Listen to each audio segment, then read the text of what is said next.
देख रहे RNA news और मैं आपके साथ आपका मेज़बान माजिद सलाम। नाज़रीन किराम, आप सबको ये मालूम होगा कि सियासत ज़्यादातर ज़ोर-शोर से चल रही है। जहाँ भी जा रहे हैं, वहाँ पर कोई ना कोई पार्टी तो मिल रही है। लोगों के साथ पार्टियों का मिलना, आखिरकार पार्टियाँ क्या चाहती हैं?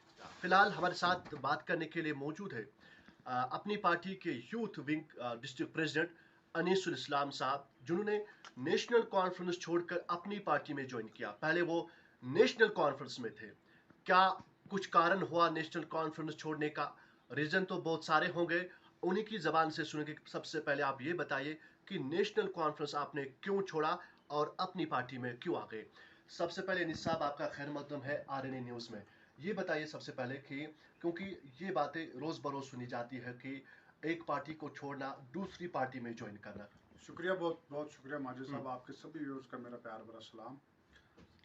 देखिए, मेरा नेशनल कॉन्फ्रेंस का से निकलना हम्म, वो एक मजबूरी बन गई थी, क्योंकि जी। मैंने देखा कि उस जमात में मेरिट को नहीं देखा जाता है। हम्म, उस जमात में पैराशूट से लीडर को लाके ग्राउंड पे लाते हम्म, हैं। तो वही हमारे साथ भी हुआ, सेम इज जी। The case with we people.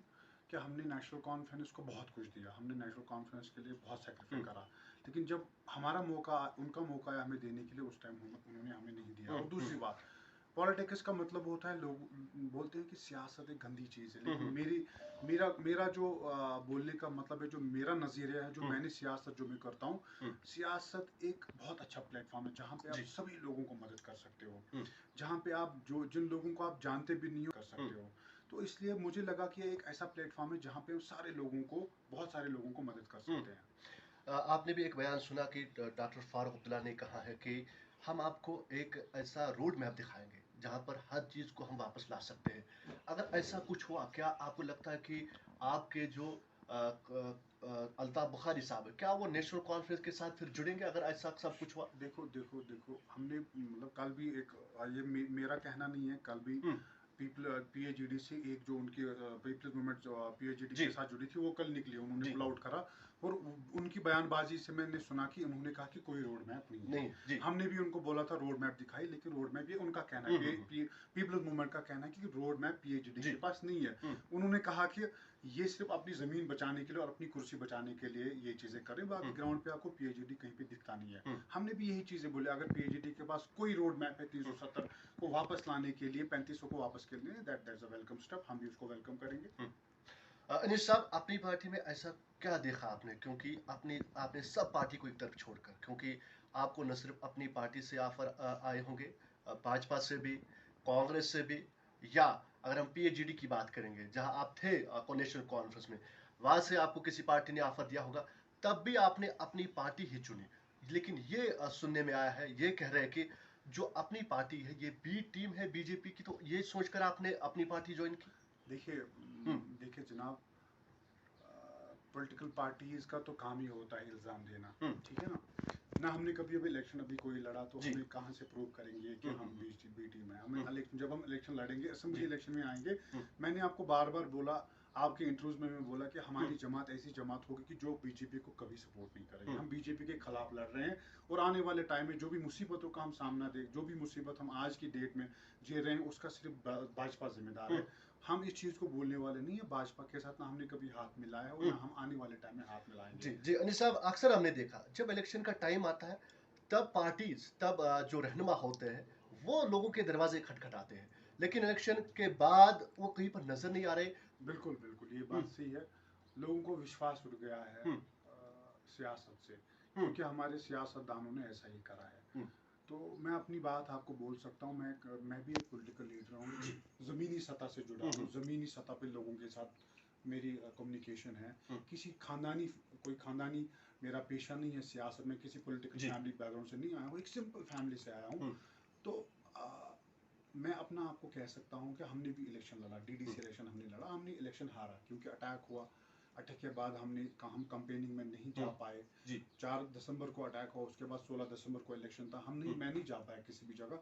लेकिन मैं अपने लोगों का बहुत शुक्रगुजार हूँ, जिन्होंने मुझ पर एतमाद किया और हमें वोट दिया। हुँ, हुँ, मैं अपना कह सकता हूँ कि आप एक भी मेरा वर्कर, मेरा एक भी हुँ, जो लोग जिन्होंने मुझे वोट कास्ट किया, अगर वो आपको बताएंगे कि अनीस साहब ने हमें कहीं पे सपोर्ट नहीं किया, या ये हमारे साथ कहीं पे रहता नहीं जी। है, तो मुझे फिर सियासत करने का कोई हक नहीं है। मैंने बार बार आपको बोला कि मेरा सियासत करने का मतलब, जी। इलेक्शन में मतलब पॉलिटिक्स में इलेक्शन आते हैं, हुँ, इलेक्शन एक पार्ट है, कभी आते हैं कभी नहीं जी, आते, लेकिन जी। अगर अनीसुल इस्लाम इलेक्शन नहीं लड़ेगा, लेकिन मैं तब भी लोगों के लिए काम करूंगा। मैं हुँ, लोगों अपने लोगों के लिए कल भी खड़ा था, मैं अपने लोगों के लिए आज भी खड़ा, और अपने लोगों के लिए कल भी खड़ा रहूंगा। खून का एक एक कतरा भी बहाना पड़ेगा, हुँ, अपने लोगों के लिए वो भी बहाऊंगा, लेकिन मैं अपने लोगों के साथ हमेशा दुख दर्द में रहूंगा हुँ। इंशाल्लाह रहमान। अनिस साहब, क्या आपको लगता है कि जिस तरह से राजनाथ सिंह का बयान आया, उन्होंने एक स्टेटमेंट दिया कि इसी साल नवंबर के महीने में जो असेंबली इंतखाबात होंगे, क्या आपको लगता है कि जम्मू कश्मीर की आवाम अब चाहती है कि असेंबली इंतखाबात होने चाहिए, तो क्या कुछ फ़ायदा होगा असेंबली इंतखाबात के बाद? आरएनए न्यूज़ के ज़रिए अपने नाज़रीन को बताइए। देखिए, इलेक्टेड गवर्नमेंट जो होती है ना, वो लोग अपने नुमाइंदे चुनते हैं, अपने जी, दिल से नुमाइंदे जी। चुनते हैं, उनके मसले मसाइल वो अपने नुमाइंदे के पास लेके हुँ, वो हुँ। मसले हल हो जाते हैं। डेमोक्रेसी में सबसे बदतरीन जो दौर होता है वो गवर्नर रूल होता है, जो हुँ, हम पिछले 4 साल से जी। देख रहे हैं। किसी कॉन्स्टिट्यूशन में नहीं लिखा है हुँ, कि आप किसी स्टेट में 4 साल गवर्नर रूल इम्पोज कर सकते हैं। यहाँ पे हम भी चाहते हैं, लोगों के बीच और एडमिनिस्ट्रेशन के बीच में बहुत गैप बढ़ गई है। हुँ, हुँ। मतलब देखो, जब यहाँ पे स्टेट हुआ करती थी, हमारे 87 एमएलएज होते थे, उसमें जब सरकार होती थी, मिनिस्टर ऑफ स्टेट होते थे, कैबिनेट मिनिस्टर्स होते थे, उसके बाद एमएलएज होते हुँ, थे, एमएलसीज होते थे, हुँ। लेकिन तब भी पब्लिक क्राइसिस होती थी। आज की डेट में हमें कुछ सुनने वाला कोई नहीं है। गवर्नर जी। साहब, एलजी साहब बैठे हैं राजभवन में, हुँ, वो वहां से ही सारी चीजों का हल करते जी। हैं, वो वहां से ही फ्लैग ऑफ करते हैं, वो वहां से इनाग्रेशन करते हैं, लेकिन इनाग्रेशन करने से लोगों के मसले मसाइल हल नहीं होते। हुँ, जब आप नीचे अपने लोग, जो बेचारा मेरा सुबह मजदूर जब किसी एप्लीकेशन को साइन करना होता है, वहां हुँ, पे उसको ऑफिसर नहीं मिलता है, हुँ, वो मसले हल करने हमने। हुँ।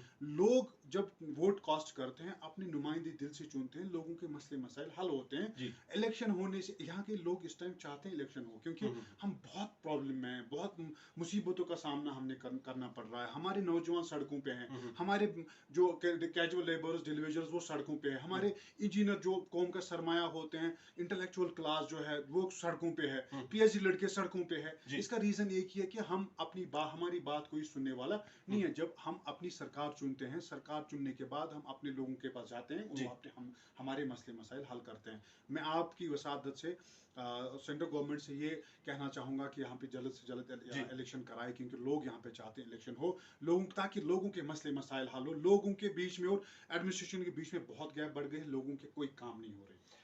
बतौर यूथ विंग के डिस्ट्रिक्ट प्रेसिडेंट अपनी पार्टी के, अपनी कॉन्स्टिट्यूंसी के आवाम के लिए आरएनआई न्यूज़ के ज़रिए क्या कुछ खास मैसेज रहेंगे? देखो, मेरी यही मैसेज रहेगी तमाम नौजवानों से हुँ, कि जब तक एक कौम पॉलिटिकल मैच्योर ना हो, तब तक उस कौम का कुछ नहीं होता है। हुँ, हुँ, आप अपने आप में सियासी शऊर लाइए, और आप अपने नुमाइंदे दिल से चुनिए, हुँ, जो आपको लगे कि ये हमें कल काम कर सकते हैं। हुँ, हुँ, अगर आपको लगता है, जो भी आपको लगता है आपके मसले मसाइल हल कर सकता है, उनके साथ रहिए।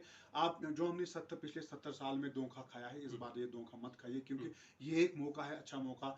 जो हमने पीछे गवाया है, ये एक अच्छा मौका, हम उस चीज़ को वापस लाएंगे। जी। अपने नौजवानों से यही कहना चाहूँगा, हिम्मत करिए, और आप लोग पढ़िए, और इंशाल्लाह और हम आने वाला टाइम जो होगा वो हमारा होगा। हम मिलजुल के लड़ाई लड़ेंगे, और हुँ। उस लड़ाई को जीतेंगे। अनीस साहब, आपका बहुत-बहुत शुक्रिया। आपने बिज़ी वक़्त में भी अपना कीमती वक़्त निकाल कर आरएनए न्यूज़ को दिया। इंशाल्लाह कोशिश करेंगे कि दोबारा आपसे बातचीत होगी, किसी एक और ख़ास मुलाकात लेकर आपसे और कोई गुफ्तगू करेंगे। जी। एक और चीज़ हुँ, मैं कहना चाहूँगा अपने नौजवानों से, आपको जहाँ पे भी मेरी ज़रूरत होगी, हुँ। जिस ट्रैक पे मेरी ज़रूरत होगी, रात के 1 बजे, 2 बजे, 3 बजे, जब भी मेरी ज़रूरत होगी, मैं अपने नौजवानों के साथ इंशाल्लाह रहमान रात दिन खड़ा रहूँगा। हुँ। चाहे बारिश हो, चाहे धूप हो, क्या हो, मैं अपने लोगों के लिए खड़ा रहूँगा। बहुत-बहुत शुक्रिया अनीस साहब। नाज़रीन किराम, हमारे साथ बात करने के लिए मौजूद थे अपनी पार्टी यूथ विंग के डिस्ट्रिक्ट प्रेसिडेंट अनीसुल इस्लाम साहब, और उन्होंने अपने लोगों तक कुछ खास मैसेज पहुंचाए, क्योंकि पिछले 70 सालों से लेकर अब तक लोगों के साथ जो ज़्यादतियाँ हुई है, जो इस्तेसाल हुआ है, उसको दूर करने के लिए अपनी पार्टी चाहती है कि जम्मू कश्मीर रियासत के अंदर